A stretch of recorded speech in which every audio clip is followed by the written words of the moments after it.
And there it is, that classic Nicolas Cage commitment. I will probably never forget the first time I saw this.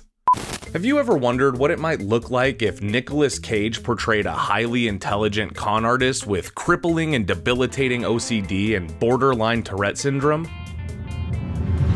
I mean, who hasn't? Anyone who knows me knows that one of my all-time favorite subgenres in all of cinema is the heist film. And in my opinion, one of the greatest and most underrated heist films of all time is 2003's Matchstick Men. I'm always surprised when I bring this movie up to somebody and they haven't seen it, or in some cases have never even heard of it, because this film was directed by Ridley Scott and stars Nicolas Cage. Let's pass it off to me and figure out what the f happened to this movie.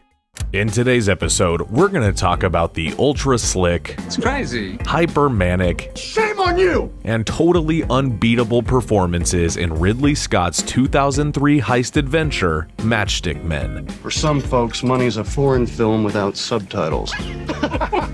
We want to know how this acclaimed Hollywood maestro took themes of loneliness, guilt, fatherhood, and success and laced it with a cast of high-profile talent. You have to pay extra for that? Threw in some con artistry for us moviegoers to get excited about, and created one of the most underrated heist films ever made. Let's get into it.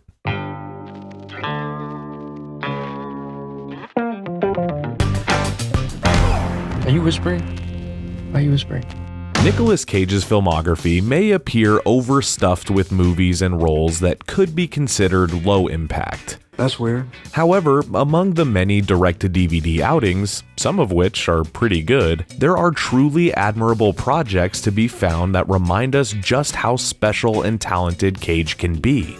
You looking for something, sucker? And there may be no better example of that than his role as Roy Waller, a smooth-talking and polite con artist with crippling obsessive-compulsive disorder and borderline Tourette syndrome. Obviously, I have a lot of tics. When Roy discovers the existence of his long-lost daughter, he must balance his risky career and carefully designed lifestyle with the chaotic whimsy of a 14-year-old girl who's equally as shady and sneaky as her old man. You have to create a value for something which really isn't there. This creates an interesting father-daughter dynamic and leads to somewhat of a family business. And what starts as a harmless, albeit shady family legacy, turns into a high-stakes, twisted game of confusion and betrayal and, in the end, acceptance. And for God's sake, make sure the person you're conning isn't conning you. The film is based on Eric Garcia's 2002 novel of the same name, and Scott began working on an adaptation almost immediately following the release of the book, with Ted and Nicholas Griffin retooling some of the structure to fit a narrative film. I'd have to make a lot of changes. Scott had been looking for his next project off the back of the blockbusting success of Black Hawk Down in 2001, and as opposed to the gritty and grimy story of that film, Scott decided to make something polished, glossy, and extremely slick with Matchstick Men. This would require a studio budget from Ridley's longtime collaborators at Warner Bros., and of course the production would need a great cast to pull off the job. How much you think we can take that guy for? Chuck, with the boat. For the character of Roy Waller, the role called for an actor who could play a convincing high-class grifter while also being able to deliver on debilitating panic attacks and intense facial tics. What? What? Who do we know with the charm and boundless commitment to pull something like that off? Well, by now you know.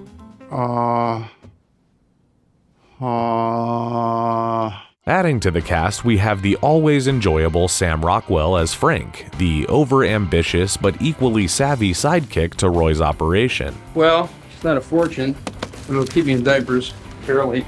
We also have a very young Allison Lohman, who would go on to star in films like Big Fish, Drag Me to Hell, and Gamer.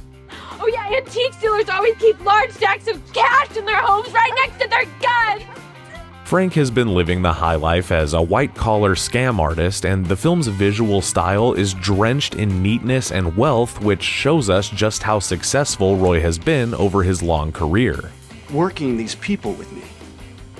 Working them, Doc.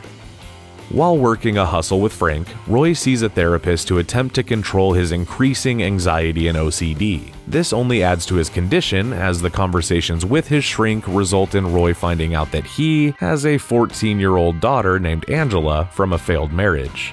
Look, she left me with a black eye, which I gave her, and a bun in the oven, which might have come from anyone. So no, I haven't. Oh, and the kicker, Roy has already agreed to pull off the big one with Frank, and the job is going to require no distractions and a hell of a lot of control. Unfortunately, having a teenage daughter is anything but that. Alison Lohman as Angela is the perfect foil for Roy. She's got a free-spirited and devil-may-care attitude and keeps her life loose, while Roy has an incredibly structured and disciplined life that he designed to keep his condition in check. A lot of time I feel sick about it. Much like the unlikely allies trope, these two need to learn to take their cues from each other and find a comfortable middle ground where Angela gets the loving father she always wanted, and Roy finds an emotional cure for his loneliness and complacence. But enough of the warm and fuzzies. Let's talk about the heist. I'm a con artist. The difference being? They give me their money. So, Roy and Frank are getting ready to pull off the big job, and against everyone's better judgment, Angela is now involved in the scam as a personal touch to Roy's con. Wonderful. I have a 14-year-old. It's a riot, huh? Yeah. Little training bras hanging from the shower rods. Their plan is to take millions of dollars in cold hard cash off of a rich businessman while convincing him that they can cash it in on the exchange rate of foreign currency and more than triple his investment. The only thing is, of course, they're making away with the cash and leaving their mark completely broke. That is, until... Get out of there! Get back.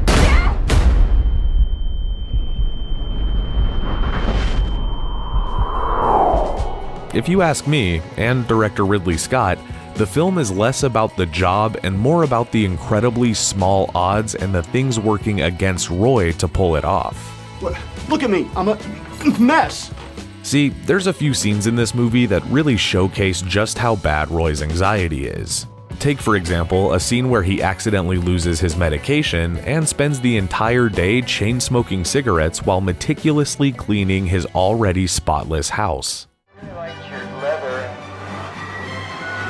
All right, come on. Pick it up. The button on the scene is that Roy has a severe panic attack after Frank eats a sandwich and spills some of the lettuce on the carpet. I need a partner who's like, my heart goes out to you, but this is it now. I gotta make some money. This scene is some A-level acting from Cage, and it perfectly suits his sensibilities as an actor. He's drawing energy from the manic and nervous state of the character while fully committing to the sad undertones within it. How's that? You like that? How's that?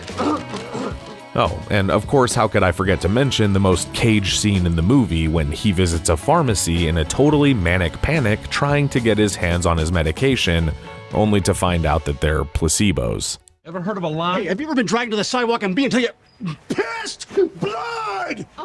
Matchstick Men was released in September of 2003 to a very cold box office reception. The film fetched about $65 million on a budget of about $65 million, which technically makes it a flop, and that leaves it somewhere in the hidden gems category on any of your given streaming services. But if you ask me, Scott understood what the novel was and delivered a movie that told the story with weight, heart, and soul. And while it might not have lit the box office on fire, it was received very well by critics who watched it.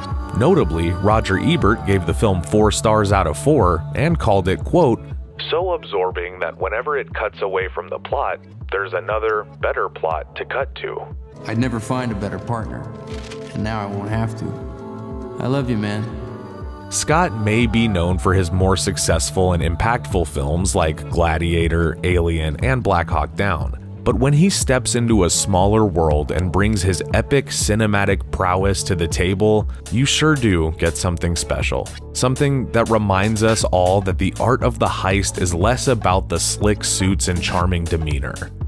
It's all about your state of mind. And that is what the fuck happened to Matchstick Men. You did very good. Very, very, very good.